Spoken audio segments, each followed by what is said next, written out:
Hello बच्चों, आज के इस वीडियो में हम क्लास 10th के कॉम्पिटेंसी बेस्ड क्वेश्चंस करेंगे मैथ्स के। ठीक है, तो जो सीबीएसई की ऑफिशियल वेबसाइट है उसमें आपको, अगर आप एकेडमिक सेक्शन में जाएंगे तो आपको क्वेश्चन बैंक मिलेंगे मैथ्स के। तो उसमें जो है ये केस स्टडी क्वेश्चंस है, कॉम्पिटेंसी बेस्ड क्वेश्चंस हैं। जैसे कि आपको पता है सीबीएसई ने कहा है कि इस साल जो हमारा बोर्ड का एग्ज़ाम होगा उसमें कॉम्पिटेंसी बेस्ड क्वेश्चंस का वेटेज जो है वो ज़्यादा रहेगा। तो इन क्वेश्चंस को प्रैक्टिस करना हमारे लिए और भी ज़रूरी हो जाता है, क्योंकि ऑफिशियल वेबसाइट पर ये क्वेश्चन बैंक अवेलेबल है 50 क्वेश्चंस का। ये इंग्लिश मीडियम में ही अवेलेबल है। तो इस वीडियो में मैं कोशिश करूँगी कि हम हिंदी मीडियम स्टूडेंट्स के लिए भी उसको हम हिंदी में समझाएँ। ठीक है, तो हम अभी इस वीडियो में हम फर्स्ट चैप्टर जो कि है हमारा रियल नंबर्स, वास्तविक संख्याएं, उसके क्वेश्चंस जो है केस स्टडी बेस्ड क्वेश्चंस हम वो सॉल्व करेंगे। ठीक है, तो फर्स्ट केस स्टडी हम पढ़ते हैं। To enhance the reading skills of grade 10 students, 10वीं कक्षा के बच्चों की पठन कौशल को बढ़ाने के लिए the school nominates you and 2 of your friends to set up a class library. तो आपको और आपके फ्रेंड को बोला गया है कि आप क्लास लाइब्रेरी एक सेटअप करिए ताकि बच्चों की जो रीडिंग स्किल्स हैं वो इम्प्रूव हो जाएं। There are 2 sections, section A and B of grade 10। 2 section हैं 10वीं क्लास के, सेक्शन ए और बी। तो उन्होंने क्या बोले, there are 32 students in section A and 36 students in section B. तो ए सेक्शन में 32 बच्चे हैं और बी सेक्शन में 36 बच्चे हैं। ठीक है, अब ये जो है इसको हम बोलते हैं केस। ये जो इन्होंने ये इन्फॉर्मेशन दे दी और ये रिलेटेड पिक्चर दे दी, ठीक है, ये आपको एक कॉन्टेक्स्ट दिया है। अब इस कॉन्टेक्स्ट के ऊपर आपको इसके जो फॉलोइंग क्वेश्चंस है वो सॉल्व करने हैं। क्या क्या क्वेश्चंस हैं हम वो देख लेते हैं। अब इसमें बोला गया है, फर्स्ट क्वेश्चन देखते हैं। What is the minimum number of books you will acquire for the school library. सब कम से कम कितनी बुक्स आपको चाहिए होंगी स्कूल लाइब्रेरी बनाने के लिए, so that they can be distributed equally among the students of section A and section B.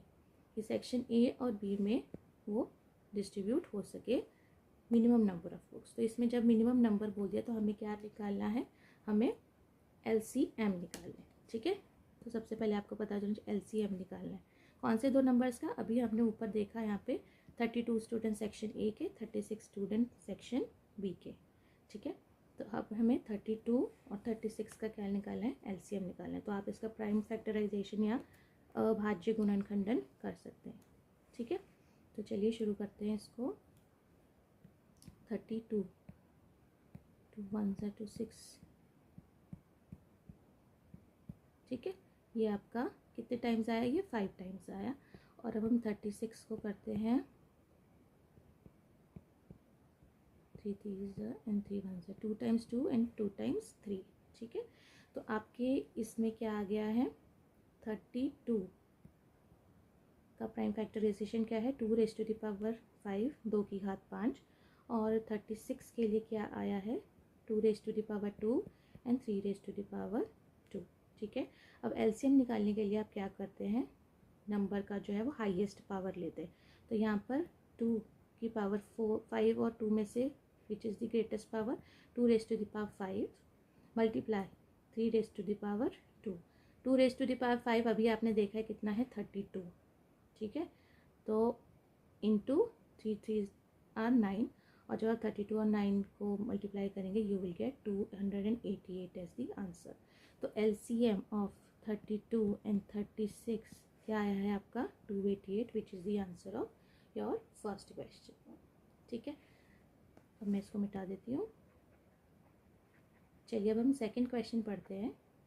Second question क्या बोल रहा है हमसे, if the product of 2 positive integers is equal to the product of HCF, then find HCF।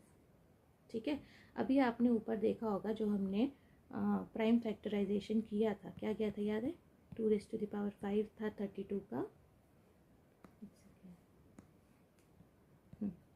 और 36 का क्या था, 2 raise to the power 2 and 3 raise to the power 2।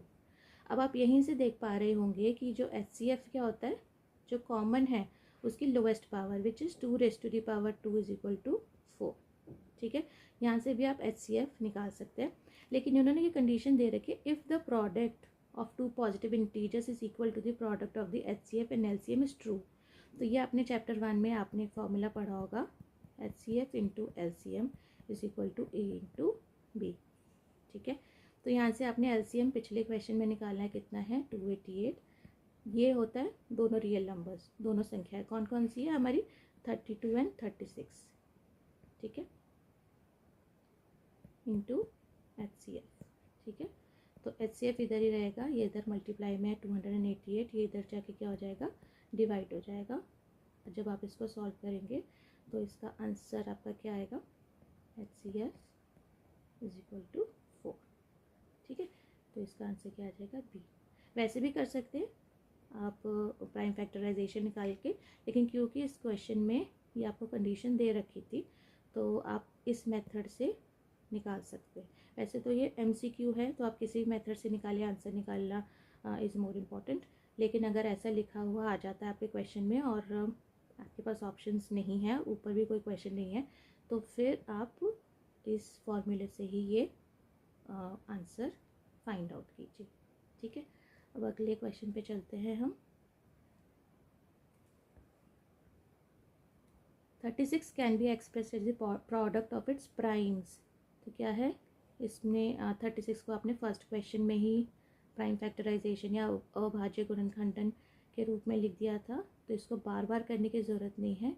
जो आपने फर्स्ट क्वेश्चन में निकाल दिया आप उस वही आपका आंसर है, तो इसमें आपका क्या हो जाएगा ऑप्शन नंबर A। ठीक है, अब ये क्या लिखा है 7 इंटू 11 इंटू 3 इंटू 5 प्लस 15। ऐसे क्वेश्चन भी आपके एग्ज़ाम में बहुत आते हैं। अब ये पूछ रहे हैं कि ये क्या है, क्या ये एक प्राइम नंबर है जिसको हिंदी में बोलते हैं अभाज्य संख्या,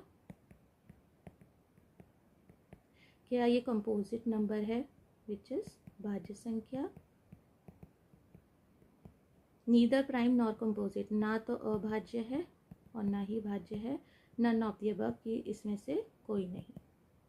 ठीक है, अब आपको ये पता होना चाहिए कि प्राइम नंबर या अभाज्य संख्याएं कौन सी है जिनके सिर्फ 2 ही फैक्टर्स होते हैं। कौन कौन से, एक तो नंबर 1 और एक वो जो नंबर होता है वो खुद, जैसे 7 के फैक्टर्स 2 ही होंगे। कौन कौन से, एक तो नंबर खुद यानी 7 और नंबर 1। ठीक है, तो इसमें आप देख सकते हैं कि इसके बहुत सारे फैक्टर्स हैं, तो therefore it is a composite number. भाज्य संख्या क्या हुई, जिसके 2 से ज़्यादा फैक्टर्स हुए। नीदर प्राइम नॉर कंपोजिट, ये कौन सा नंबर होता है, ये 1, क्योंकि अगर इसके 2 फैक्टर होते तो ये अभाज्य होती, 2 से ज़्यादा होते तो भाज्य होती। ठीक है, लेकिन क्या बोल रहे हैं, जो नंबर 1 है इसका सिर्फ एक ही फैक्टर होता है, तो वही होता है नीदर प्राइम और नॉर कंपोजिट, उसके अलावा कोई नहीं। ठीक है, तो हमारे क्वेश्चन का आंसर होगा हमारा B, क्योंकि इसके 2 से ज़्यादा फैक्टर्स है, therefore it is a composite number, एक भाज्य संख्या है। ठीक है, अब क्वेश्चन नंबर 5 देखिए। If P and Q are positive integers, पूर्णांक है पॉजिटिव, P आपका दे रखा है A² और Q कितना दे रखा है A² B।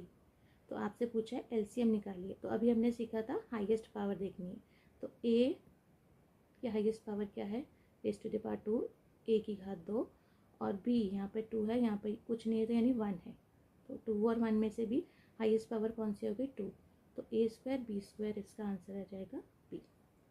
ठीक है बेटा, और यहाँ पे इसके आंसर्स भी आपको दे रखे हैं, so you can check for yourself. Alright, तो ये हमारी फर्स्ट केस स्टडी हो गई। फर्स्ट केस स्टडी के हमारे 5 क्वेश्चंस थे। ठीक है।